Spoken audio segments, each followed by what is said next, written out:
Hello, let's talk some shit.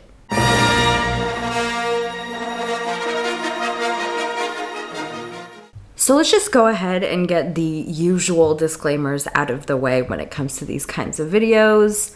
One, these are just my opinions. Obviously, reading tastes are subjective.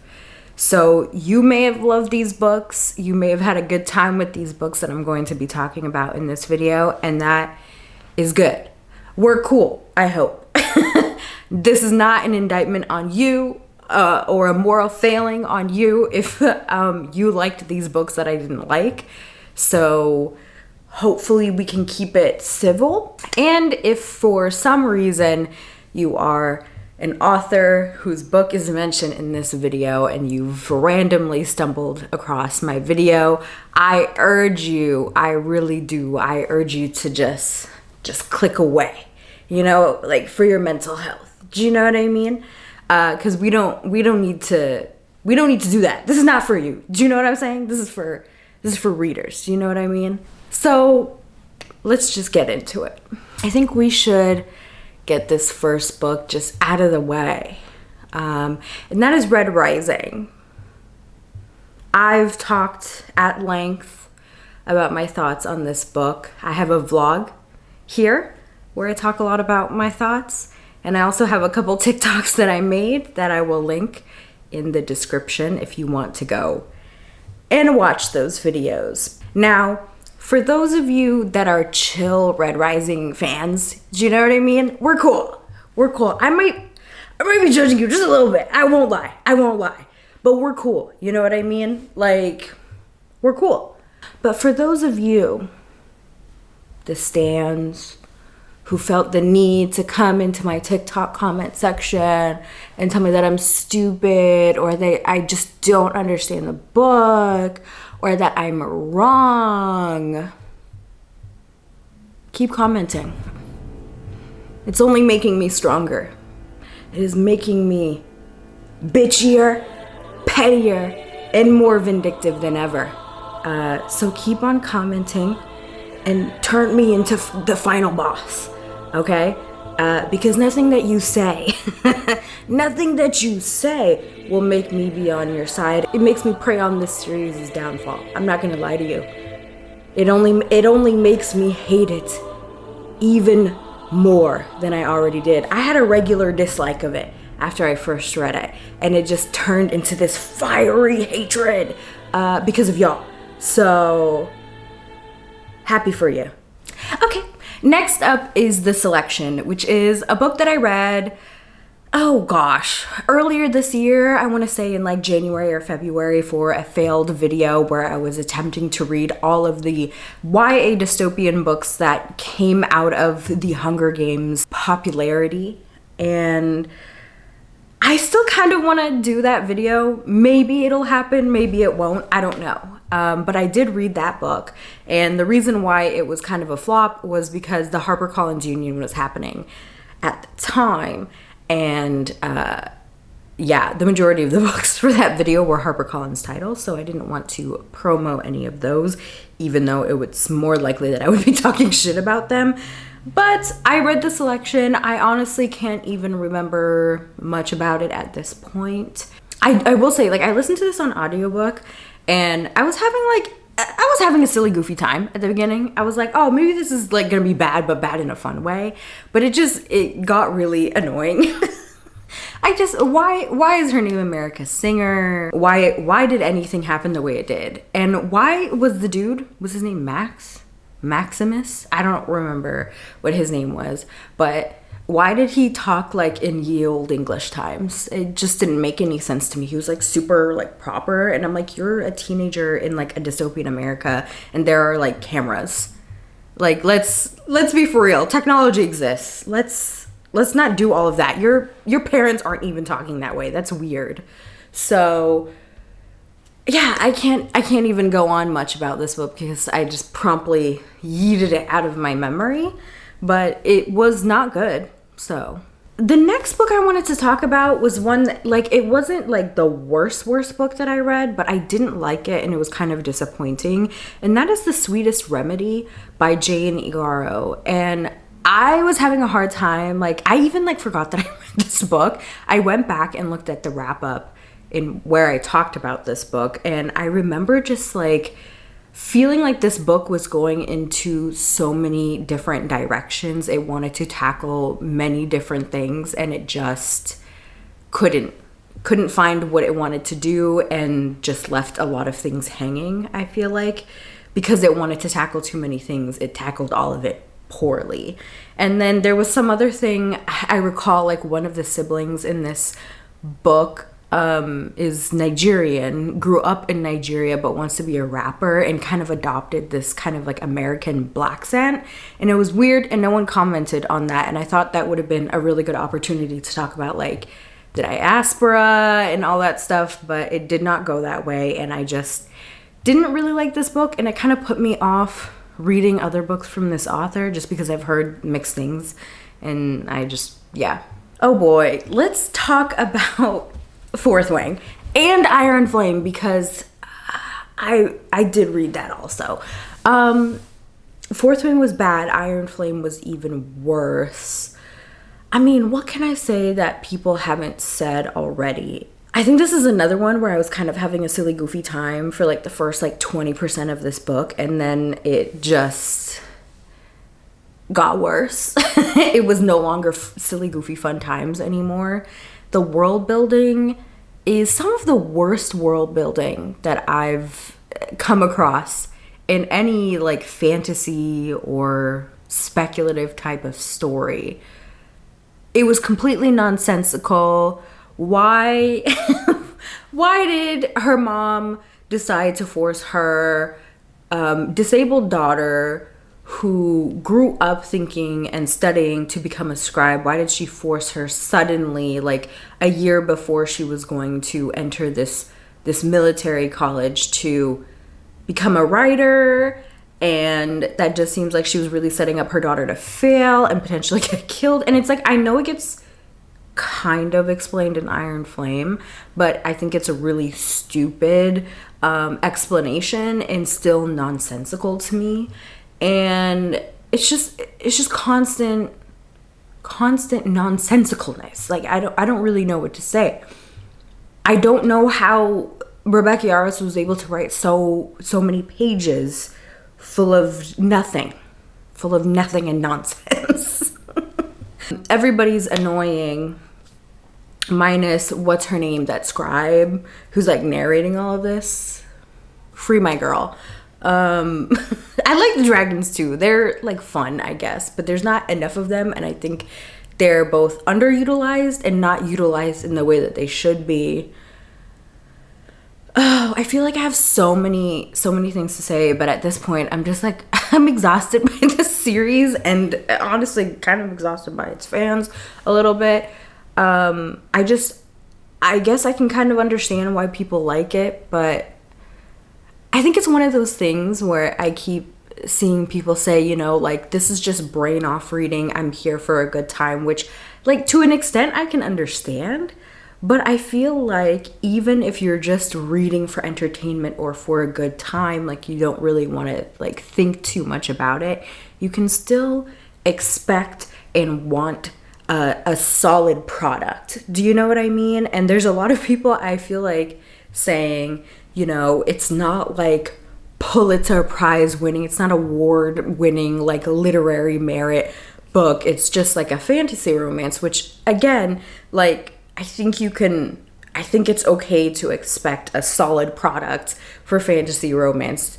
I don't think it's like a lesser genre that deserves to just live in mediocrity. Like, I think we can all expect better quality content from this subgenre, and the range is not garbage and then literary masterpiece. Like, there's a whole range in between that in which books can exist. So I want better for fans of this genre, and I want it to be better so that I can also enjoy it, because I feel like fantasy romance should be a subgenre that I really like as someone who both likes fantasy and romance.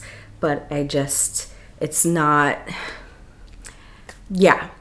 And then I want to talk about Normal People, which I know is controversial. People love their girl Sally Rooney, and people love this book and the TV show, which I haven't seen. I'm kind of interested in checking it out and seeing if I maybe have a better time with this story on the screen rather than in book format. But here's the thing. This is the second Sally Rooney book that I've read. And I also talked about this book in this vlog if you want to go and watch it. But I think Sally Rooney is a really talented writer, and I think she has like a lot of interesting ideas, and the type of things that she wants to explore in her writing is interesting, but I don't know if it's like necessarily interesting to me personally, if that makes sense. I just keep expecting her to go a different route or talk about different things in her books, and it just never goes that way. And I think maybe we're just like on separate paths. You know, I have a lot of respect for Sally Rooney. Like I said, I think she's a really talented writer, but I just don't think her books are for me. But with normal people, like I feel like I can understand why people like this. And if this is like a similar experience that you've had, or you really relate to these characters or see yourself in these characters, I can see how this story really, really resonates for you. But for me, it did not. I didn't really connect with these characters or the story or the way that they behaved. And I'm not someone that needs to, I don't always need to connect with the characters to enjoy the story, but I just think this is one of those moments where I didn't connect with the characters, and I don't think Sally Rooney did a good job of making me interested in the story despite the fact that I don't connect to these characters. So yeah, I get it if people like this one. I really, really did not like this book. And I know in that vlog that I did where I was like giving authors a second chance, I said that I think me and Sally Rooney are over, but I don't know. I feel like I will still maybe pick up, I'm not going to pick up Conversations with Friends because I'm just not interested in that book. But if she puts out something else that's maybe interesting, I don't know. I might give her another chance. I know I said I was done, but she's such a good writer. I feel like some of the stuff does stick with me a little bit, but yeah, anyways. The final book that I want to talk about in my worst books section, I suppose. I think I'll touch a little bit on some disappointing reads. They weren't like my worst books, but they disappointed me. I'll touch on that after this, but it's Witch of the Wild Things. This is I guess like a fantasy romance. It's like more of like a witchy, like, I don't want to say cozy romance because it's like actually quite sad at times, but it's more of those like kind of witchy romance vibes. I just really did not like this book. I felt like the main character was so immature for her age, and this grudge that she held for over a decade against the love interest from when they were children was just so silly. I'm like, what? I just never, unless someone does something so bad, I'm never going to buy into these stories where it's like a second chance where one person like messed up or did something. Because and you're coming together like a decade later. I'm just like, it's never, I feel like it's never that deep for anyone to hold a grudge for that long. Do you know what I mean? And it's like they'd have to have done something really bad. And then in that case, if they did something that's really bad, then I'm like, why are you getting back with them? So I just feel like that's not really a plot or trope that I really love in romances. I love a second chance romance, but I think it's more like, I like it when it's like circumstances just didn't align rather than one person did something and the other is like holding a grudge the whole time, because I don't know, I guess for me it's never that deep. But there is a storyline that she has with her sisters, and both storylines I don't like. And I guess I'll give a spoiler warning. The main character's younger sister dies, but she comes back to life because it turns out that she wasn't actually dead. She was kind of like in this weird like hybrid state, and I just thought that was that was a weird, almost cop-out thing to do, considering the story was so focused on like dealing with grief, and then it's like, oh, she's actually alive, surprise. And I'm like, oh. And then her other sister was such a fucking bitch to her and took advantage of her one too many times, and she just like let it go like it was nothing. And then, but like she also does something really shitty to her. It was just like, I didn't like this. I didn't like anybody in this book. I didn't like how anyone acted. Everyone was getting on my last nerve. So let's go ahead and talk about the 2 books that I found to be really disappointing. So these were 2 books that I went in with really high expectations. Like, I thought that these could potentially be 5 stars, new favorites. They were also books that I read for my Pros Before Bros book club that I'm in. And I usually have at least 1 5-star every year from my book club. If not more, or at least like 4 high 4 stars that I really enjoyed. I feel like this year was a bit of a mixed bag, but these 2, the most disappointing one for me was Family Lore by Elizabeth Acevedo. I really enjoy Elizabeth Acevedo. I read 2 books by her previously. They were YA. One was like regular prose, the other was like more poetry style. I'm forgetting the name of that, but anyways, so this was her adult debut, and I was so excited. I was like, this is going to be one of my favorite books of the year, and unfortunately it was not. I ended up giving this one like around a 3.5 stars, so it wasn't like a terrible rating, but it was disappointing since I had such high expectations into it. And I think it's just that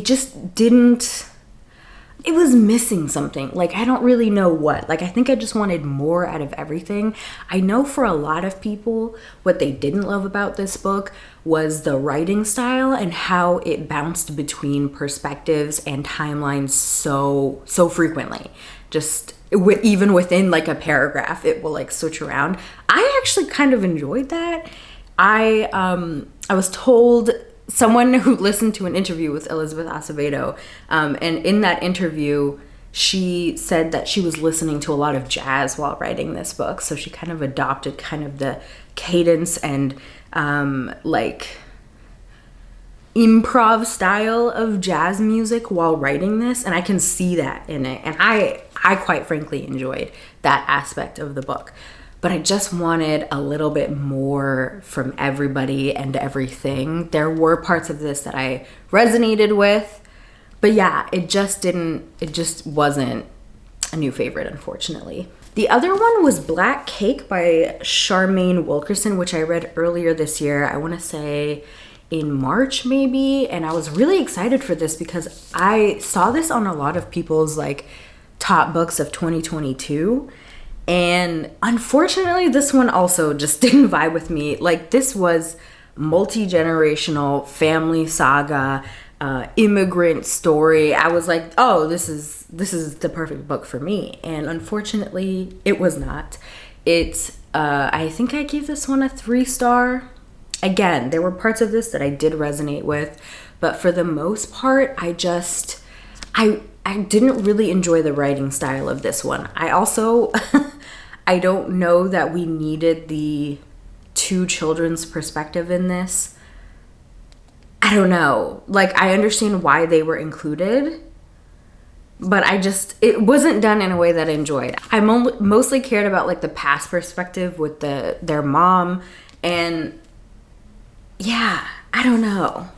I just didn't really like care about their storylines all that much, and I didn't love the writing style.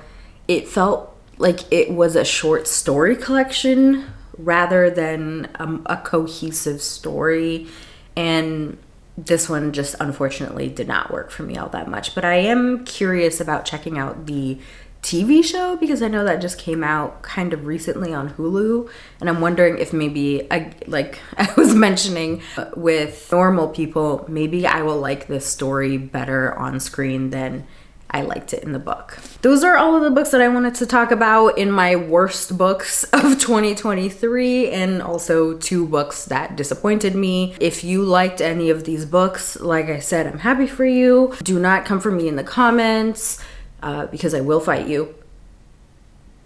Just kidding, maybe.